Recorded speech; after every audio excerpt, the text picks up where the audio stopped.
Before 70, certain beliefs begin to cost more than they give. They once protected you, guided you, even defined you. But now, quietly, they may be limiting peace, connection, and freedom. Letting go can hurt, but holding on can cost far more. There was a time when handling everything alone was not just admirable, it was necessary. Many of today's seniors grew up in eras shaped by scarcity, responsibility, and the quiet expectation to endure without complaint. You learned early that showing strength meant solving problems yourself, protecting others from worry, and keeping moving no matter how heavy the load became. That belief carried you through work, family, and crisis. It built a life, and for a long time it worked. But beliefs that once protected us can change their meaning as the seasons of life shift. What once felt like strength can slowly begin to feel like silence. Not because independence is wrong, but because the body, the world, and relationships evolve. Needs become more complex. Energy changes. Loss appears in subtler forms. And yet the belief remains, firm and unquestioned. I should handle everything on my own. The danger here is not independence itself. It is the quiet way independence can turn into unnecessary burden. When asking for help feels like failure, even simple challenges become heavier than they need to be. A medical appointment postponed because you don't want to trouble anyone. A repair left undone because you believe it's your responsibility alone.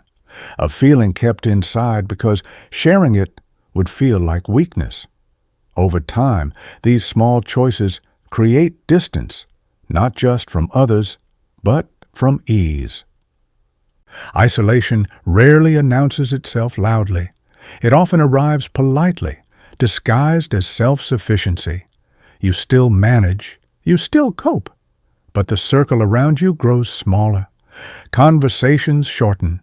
Opportunities for connection quietly pass by, and the weight you once carried with pride begins to press inward, affecting mood, energy, and peace of mind.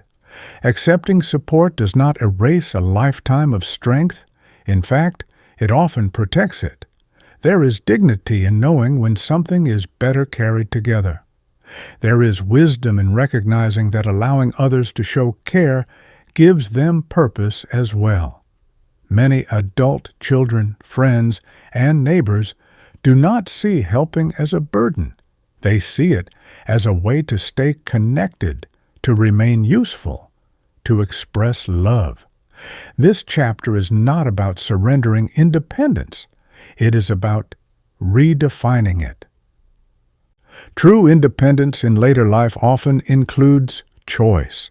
The choice to say yes to help without shame, the choice to conserve energy for what matters most, the choice to remain engaged rather than withdrawn. Strength does not disappear when it is shared. Often it becomes quieter, steadier, and more sustainable. As this belief loosens its grip, space opens. Space for conversation, space for relief, space for a different kind of strength, one that allows life to feel less heavy without taking anything away from who you are. There is a particular kind of fatigue that settles in later life, and it is not always physical. It is the tiredness of feeling that effort no longer leads to change. After decades of adjustment, compromise, and endurance, it can feel reasonable to believe that nothing new will truly matter anymore. The routines are set. The patterns are familiar, and the quiet thought appears. Changing now won't make a difference. This belief often grows from disappointment rather than apathy. You have tried before, new habits, new conversations, new hopes, and some of them didn't turn out as expected. Loss may have reshaped your world. Health may have limited what once felt easy. Over time, optimism can feel risky. It becomes safer to expect less, to stay within what is known. But this belief carries a hidden cost. When change feels pointless, curiosity fades. Small opportunities for relief or improvement are dismissed before they begin. The days start to feel repetitive, not because life has nothing left to offer, but because the door to adjustment has quietly closed. Change in later life does not need to be dramatic to be meaningful. It does not require reinvention or ambition. Often it arrives through small shifts: how you spend an hour, who you speak to, how you interpret your own thoughts, a slightly different morning routine, a conversation approached with more honesty, a willingness to revisit something once abandoned. These changes do not rewrite the past, but they can soften the present. What matters is not the size of the change, but the message it sends inward. It reminds you that influence has not disappeared, that choice still exists, that the future, even if shorter than before, is still shaped by what you do with today. This belief that it's too late can quietly steal agency, leaving behind a sense of waiting rather than living. Letting go of this belief does not mean chasing improvement at all costs. It means allowing the possibility that something small could feel better than nothing at all. That comfort can increase, that understanding can deepen, that peace can still grow.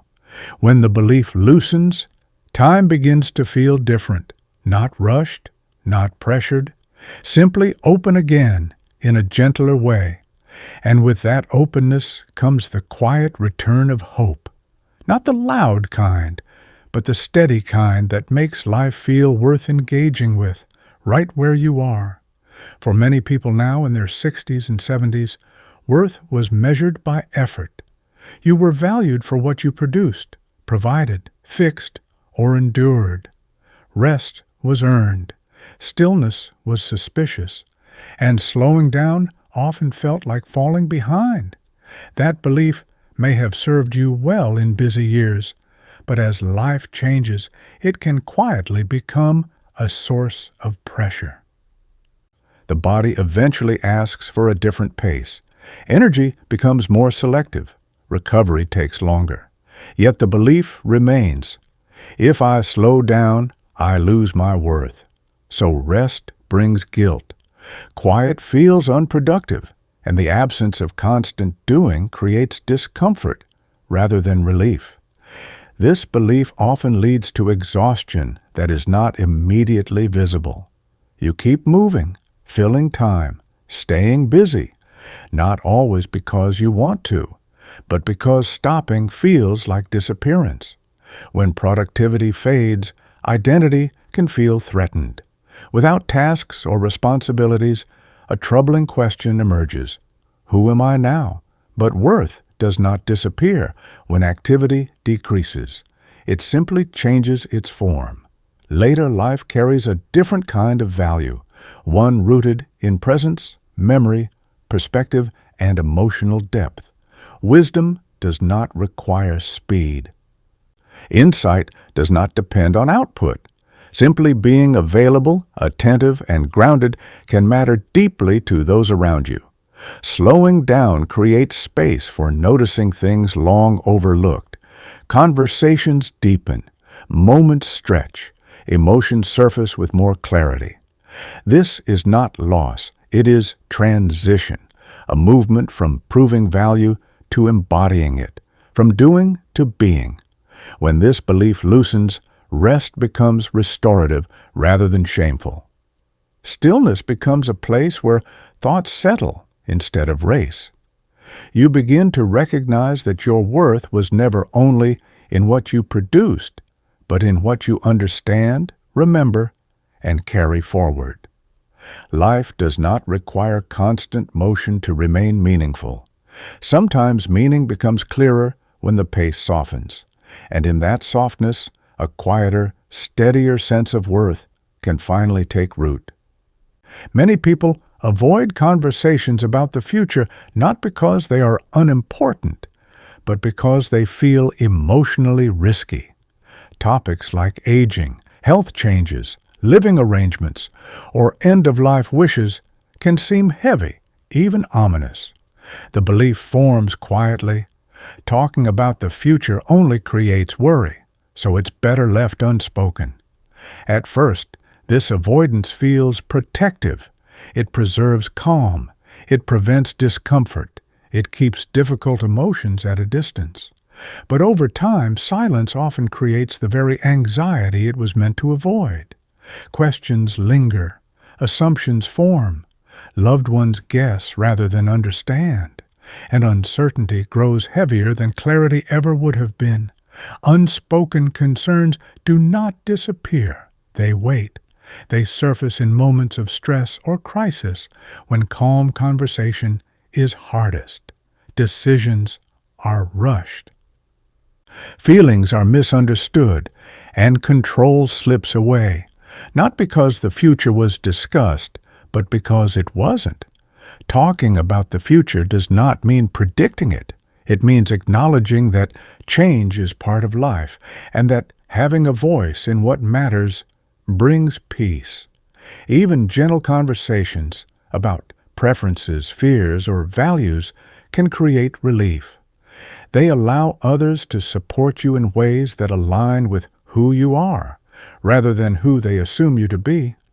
When this belief loosens, conversations become acts of care rather than sources of fear.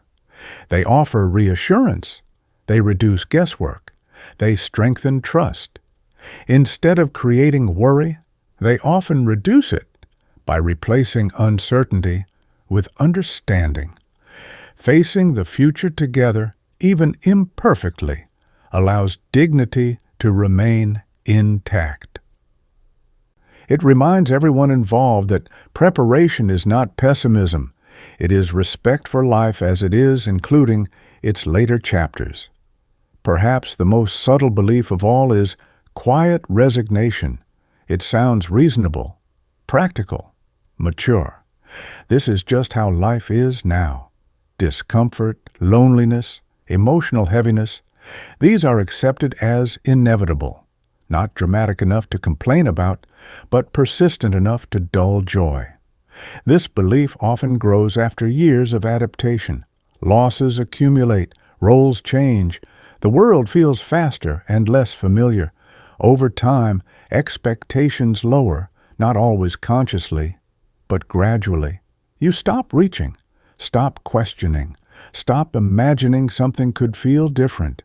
Resignation can feel like acceptance, but they are not the same. Acceptance acknowledges reality while remaining open to meaning.